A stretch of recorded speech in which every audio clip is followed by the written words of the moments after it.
Chiamaka, we need to find a solution, he said one morning, his voice filled with concern. These nightmares are destroying you.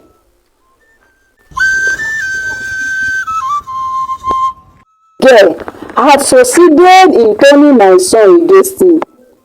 Obi that cannot look at my face before can now talk to me face to face. He now has the effrontery to challenge me. No, I cannot sit down. And what this happened to me? I must arise and do something before I totally lose my son to a stranger, she said to herself. Adaeze had grown increasingly desperate, despite her countless attempts to sabotage Chiamaka. Her daughter-in-law strength and resilience only seems to grow.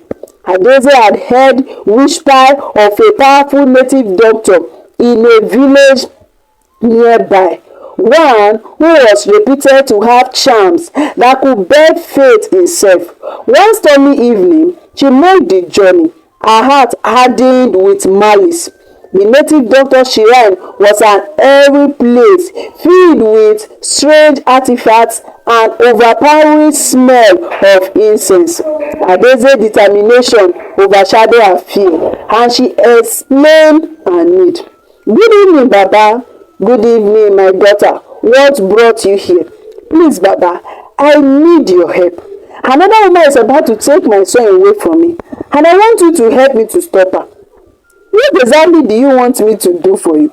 Do you want me to kill her? No, Baba. I don't want you to kill her. I want you to do something for me that will make her to run away from my son. Like what, my daughter? I want her to be having terrifying nightmares that will make her to leave my son forever. Is the relationship between this woman and your son? She is my daughter-in-law. What is her name? Asked by the native doctor. Her name is Chiamaka. I see. But my daughter, such a charm is powerful and dangerous, Are you prepared for the consequences? Adaeze nodded vehemently. I am, Papa. The native doctor performed a ritual, chanting incantation and using a mixture of herbs and blood. He handed over to Adaeze a small-looking talisman. Place this under her pillow. She will be tormented by nightmares, and soon she will leave. Adaeze took the talisman, her heart pounding with wicked satisfaction. That night, she snuck into Chiamaka's and Obi's room and placed the charm under Chiamaka's pillow. She watched from the shadow, a cross smile on her face. The nightmares began immediately. Chiamaka's sleep was plagued by visions of darkness, terror, and despair. She would wake up screaming, drenched in sweat, and unable to find peace. Obi was beside himself with worry. Chiamaka, my love, we need to find a solution, he said one morning, his voice filled with concern. These nightmares are destroying you, my love. Chiamaka, her eyes hollow from lack of sleep, nodded. I don't know what is happening to me, Obi. I've never experienced anything like this before. I just pray that God will deliver me from this. Obi suggested they speak to their pastor, a wise and compassionate man, known for his deep faith and understanding. Pastor listened carefully to their plight. This is not a normal situation, he said thoughtfully. It sounds like a spiritual attack. We must pray fervently and seek God's intervention. Pray with both of you now shortly.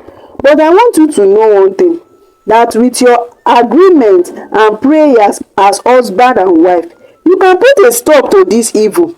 I will advise both of you to observe a 3 days fasting and prayers. And in the evenings, you will come together and pray for God's divine intervention in this situation.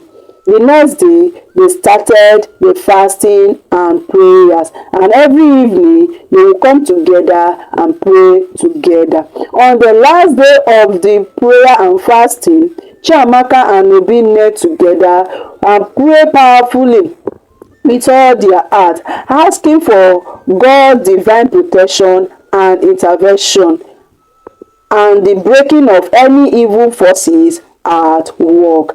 That night, Chiamaka slept peacefully like a baby without any nightmare. Meanwhile, Adaeze started to feel the effect of her own wickedness.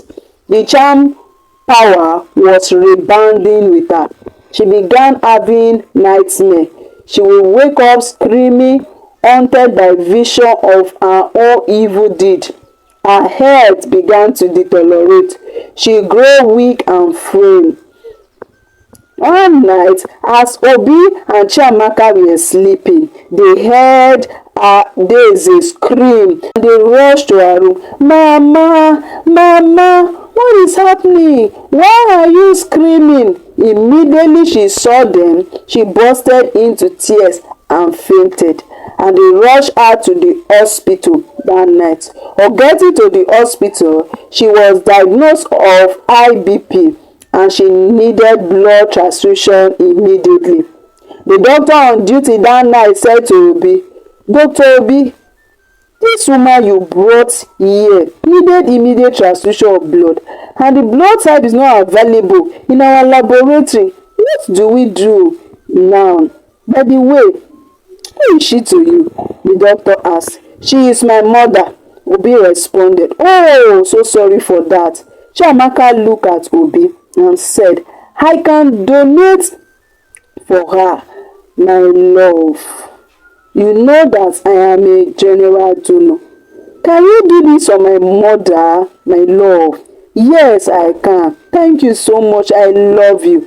The next day, as Adaeze opened her eyes in the hospital, she started crying. Chiamaka, who was sitting with her, asked her, "Mama, why are you crying? You're supposed to thank God that you are alive. You almost died. We just brought you here yesterday night when you collapsed. Mama, please stop crying." "My daughter, I am sorry. I am sorry. Oh, please forgive me. Call your husband." Adaeze was still crying when Obi entered. "Mama, you are awake. Oh, thank God. Thank God. Thank God that you are awake. My son, I am very sorry. My daughter, I am sorry. Please, can you forgive me? Please, Mama, what is it? We are not having anything against you. We are forgiving you. Please, please forgive me, my son. Please forgive me, my daughters. I did terrible things. I went to a native doctor to collect charm to harm Chiamaka. Now I'm facing the repercussion." Obi and Chiamaka were shocked. Tears streamed down Adaeze's face as she confessed everything. "I've been a fool. I've been a fool. I've been blinded by hatred and jealousy. I hated Chiamaka so much. I only wanted to drive her away from you. But now I'm paying the price. Please forgive me." Chiamaka, despite all she has suffered, felt a deep compassion for Adaeze. She reached out her hands and held Adaeze's trembling hands. "I forgive you, Mama. Pray for you, Mama, so that the same God that delivered me from that terrible nightmare will deliver you." You just have to allow God to deliver you, to heal your heart of bitterness and hatred. They prayed. Adaeze felt a weight lifted from her soul. But the consequences of her action could not be undone. Her health was irreparably damaged. And she was crippled. She was confined to a wheelchair. However, the darkness that had plagued her soul was lifted as she began a journey of redemption. In the days that followed, Adaeze sought to make amends. She became kind and more compassionate, realizing the depth of her mistake. Chiamaka and Obi stood by her, supporting and showing her the power of forgiveness and love.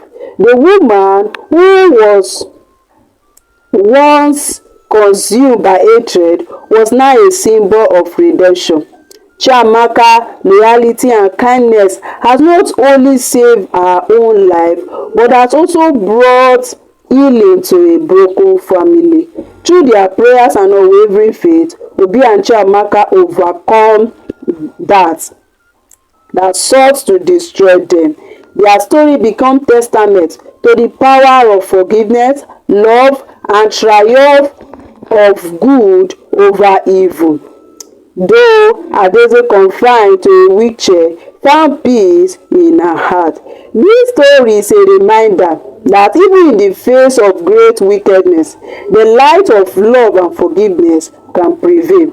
Chiamaka and Obi's home was filled with joy, laughter, and a deep sense of gratitude for the blessing they have received. The end of this story. If you have not watched the part 1, this is the part 3 of it. We have the part 1, 2, and this is the part 3 of it. So this is the end of it. If you have learned something from it, please, I want you to drop it in the comment section. Thank you for watching. I hope you enjoyed the story and you have learned something valuable from it.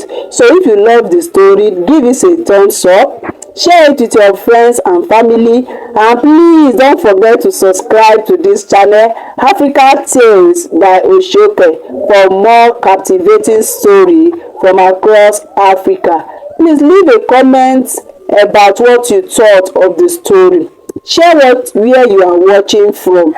Until next time, stay curious and keep exploring the rich tradition of our beautiful continent. See you in my next video. Bye. Bye for now.